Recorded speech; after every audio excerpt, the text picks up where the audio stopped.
Bismillahirrahmanirrahim. Today I would like to discuss about the most important topic that is widely discussed all over the world, that is Islamophobia and misinterpretation by some extremists and radicalists, and they develop an ideology. They misinterpret the Islamic teachings and Islamic meaning that this is Islam. Actually, this is totally a wrong accusation and a wrong definition, that Islam stands for any kind of brutal act and jihad, and Islam stands for violence of human rights. This is not Islam. I would like to explain the true meaning of Islam by the words of Holy Prophet, peace be upon him. Once Holy Prophet, peace be upon him, said to his companion that once there was a lady. She had a cat. She didn't provide it food and water. Ultimately, cat died. God got furious on that lady and sent into hellfire. On the other hand, there was a lady. She was a great sinner. On the way, when she was going to commit sin, she found a dog that was dying of thirst. She took pity on that dog and provided it water and ultimately saved its life. God took pity on that lady and sent into paradise.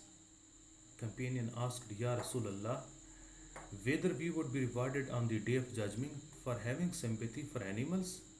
Holy Prophet said, Yes, if you have sympathy for animals, you would be rewarded on the day of judgment.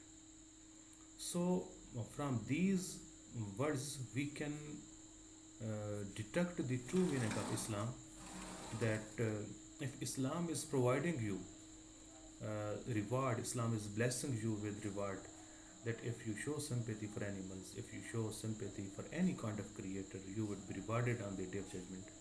How is it possible that Islam will not give you reward on the day of judgment for showing sympathy for human being?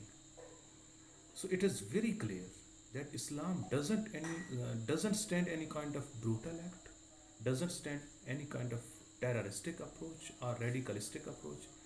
Islam is a complete code of life. Islam doesn't address to particular area, to particular country of the world, to particular group of the people. Islam speaks to all nations. Islam speaks for every person, every creature in this universe. Islam has given rights to every creature in this universe. As you know, in the time of war, Holy Prophet said, You are not allowed to cut the trees, you are not allowed to kill the children, you are not allowed to kill women, you are not allowed to kill the old people, you are not allowed to kill those who are living in their houses. So, in the time of war, Islam is saving humanity. Islam is providing peace. Islam is providing sympathy. So, how is it possible that Islam is interlinked with the terroristic approach and some so called people who may consider themselves as scholars, and they think that this, whatever they are doing, this is jihad? This is not jihad. This is a wrong accusation. This is a wrong definition. They are these verses are misinterpreted by their own mentality. So Islam stands for peace, Islam stands for harmony, Islam stands for human welfare.